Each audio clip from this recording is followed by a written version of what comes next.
జనసేన కానీ బీజేపీ కానీ తెలుగుదేశం కానీ ఈరోజు మనం మన అభ్యర్థుల్ని ఎంపిక చేశాం. వాళ్ళు కూడా ఎంపిక చేస్తున్నారు. ఎంపిక చేసేట్టు అందరం కూర్చోవాలనుకున్నాం.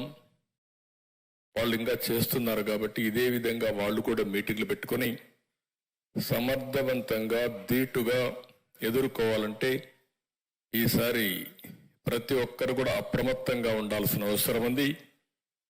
ఈ రాష్ట్రంలో రాజకీయాలు ట్రెడిషనల్గా ఉంటే, ప్రజాస్వామ్యయుతంగా ఉంటే మనం మామూలుగా రాజకీయాలు చేసేవాళ్ళం.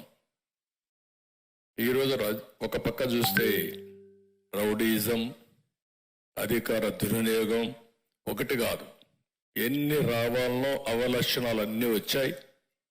అలాంటప్పుడు అందరూ క్యాండిడేట్లు కూడా చాలా అప్రమత్తంగా ఉంటే తప్ప మనం ఏమాత్రం కూడా ముందుకు పోయే పరిస్థితి ఉండదు. ఈ విషయం మీరు గుర్తుపెట్టుకోవాలి. ఇంత మునిపై సత్యనారాయణ గారు మాట్లాడినప్పుడు చెప్పారు, మనోహర్ గారు కూడా చెప్పారు. 3 రాజకీయ పార్టీలు ఉన్నప్పుడు 3 రాజకీయ పార్టీలు, ఒక పార్టీ కేంద్రంలో అధికారంలో ఉన్నాం. ఇప్పుడే కాకుండా గతంలో కూడా మన వాళ్ళతో కలిసి ఇప్పుడే మొదటి నుంచి కూడా బీజేపీతో కలిసి తెలుగుదేశం పార్టీ ఎన్డీఏలో ఉన్నాం. అదే సమయంలో రాష్ట్ర ప్రయోజనాల కోసం ఈ రాష్ట్రంలో ఈసారి గెలవకపోతే రాష్ట్రం తీవ్రంగా నష్టపోతుందనే ఏకైక అభిప్రాయంతో మొదటి నుంచి కూడా ఓటు డివైడ్ కాకుండా మేమందరం సహకరిస్తామని ముందుకొచ్చి పవన్ కళ్యాణ్ గారు అందరికంటే ముందు చెప్పిన వ్యక్తి, ఒక పద్ధతి ప్రకారం రాజకీయం చేసిన వ్యక్తి. అక్కడి నుంచి ప్రతి ఒక్కరు కూడా ఆలోచించిన తర్వాత లాభ నష్టాలు బేరీ చేసుకోవడం కాకుండా రాజకీయ పార్టీలు ఉన్నప్పుడు ఎన్నికల్లో పోటీ చేయడానికి ప్రతి ఒక్కరు ప్రయత్నం చేస్తాం. నేనైతే ఇప్పటికీ 9 ఎలక్షన్లు 78 నేను పోటీ చేశాను. తర్వాత 83 నుంచి రాష్ట్ర స్థాయిలో రాజకీయాలన్నీ కూడా 84 ఆగస్టు క్రైసిస్ నుంచి నేనే అభ్యర్థుల ఎంపిక కానీ ఎన్నికలు నిర్వహించడం కానీ అక్కడి నుంచి కూడా చేశాం. ప్రతి ఒక్క ఎన్నికల్లో పొత్తులు పెట్టుకున్నాం. అవసరమైనప్పుడు పొత్తులు లేకుండా పోటీ చేశాం. అయితే ఎక్కడికక్కడ అప్పటికుండే పరిస్థితులకు అనుగుణంగా మనం ముందుకు పోయే పరిస్థితికి వచ్చాం. అయితే ఈరోజు కూడా ఈ పొత్తులు పెట్టుకున్న తర్వాత తెలుగుదేశం పార్టీకి ఒక విశ్వసనీయత ఉంది. అదే మరి బీజేపీ కూడా జాతీయ పార్టీగా ఉంది. వారు కూడా అధికారంలో ఉండడమే కాకుండా ఒక విశ్వసనీయత వారు కూడా ముందుకు పోయే పరిస్థితి వస్తుంది. ఇంకో పక్క జనసేన పార్టీ కార్యకర్తలు కూడా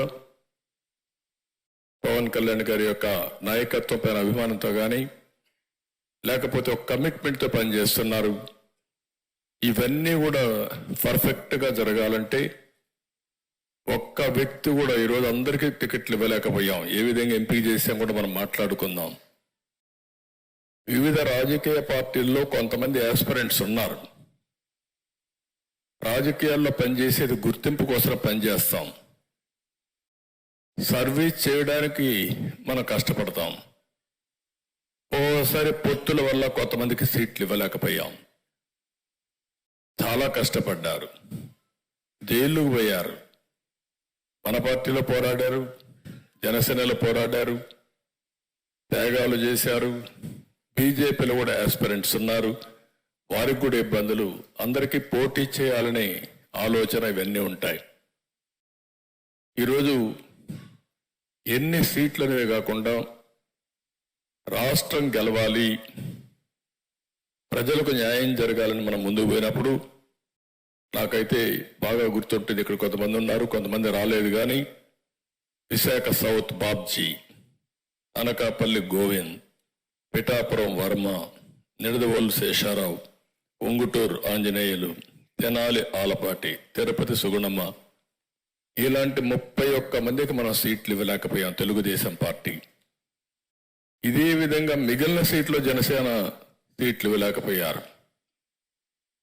పోయినసారి పోటీ చేసిన సీట్లో కూడా జనసేన అకామిడేట్ చేయలేకపోయారు. 2019లో పోటీ చేశారు.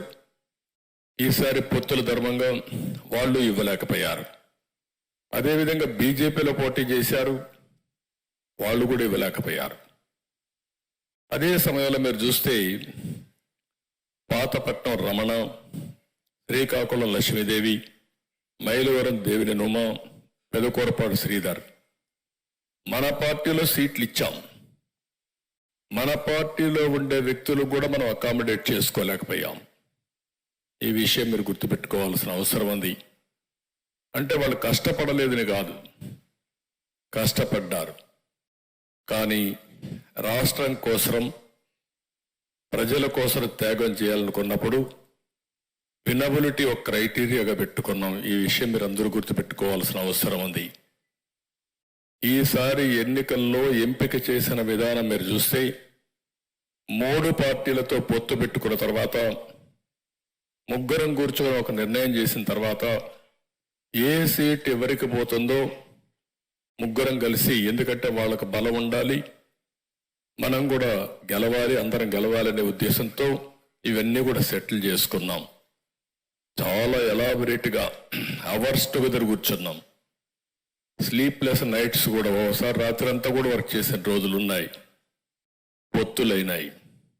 పొత్తులైన తర్వాత మన క్యాండిడేట్స్ గురించి మళ్ళీ వాళ్ళు ఎక్సర్సైజ్ చేస్తున్నారు, నేను కూడా ఎక్సర్సైజ్ చేస్తున్నాను. ఇంకా కొంత ఉంటాయి కూడా చేస్తున్నాం. పొత్తులైన తర్వాత నేను ఆలోచించిన విధానం మీరు చూసి, ఈసారి 3 పార్టీలు కూడా ఆలోచన ఒకటే, వినబిలిటీ. పెట్టిన అభ్యర్థి గెలవాలి. ప్రజలు ఓటేయాలనుకున్నా ఓటేయించుకునే శక్తి, సమర్థవంతంగా ధీటుగా పోరాడే వ్యక్తి మనం పెట్టుకోవాల్సిన అవసరం ఉంది. ఎప్పుడు కూడా రాజకీయాల్లో అభ్యర్థుల ఎంపిక చాలా కీలకం. ఒకవేళ కానీ అభ్యర్థుల ఎంపికలో తప్పు చేస్తే మనం కొన్ని సీట్లు పోగొట్టుకునే పరిస్థితికి వస్తాం. ఆ యాంగిల్లో ఆలోచించినప్పుడు నేను చాలా ఎక్సర్సైజ్ చేశాం. ఈరోజు ఎప్పుడైతే ఎన్డీఏతో మనం పొత్తు పెట్టుకున్నామో, భాగస్వాములు అయ్యామో, అప్పుడు మీరు చూస్తే లోకసత్తా లాంటి పార్టీ కూడా మనకు సహకరించే పరిస్థితికి వచ్చారు. ఒకప్పుడు రాజకీయాల్లో బాగా ఎఫెక్టివ్గా పోటీ చేసిన వ్యక్తులు ఈరోజు స్వచ్ఛందంగా ముందుకొచ్చి ఎన్డీఏ రావాలి,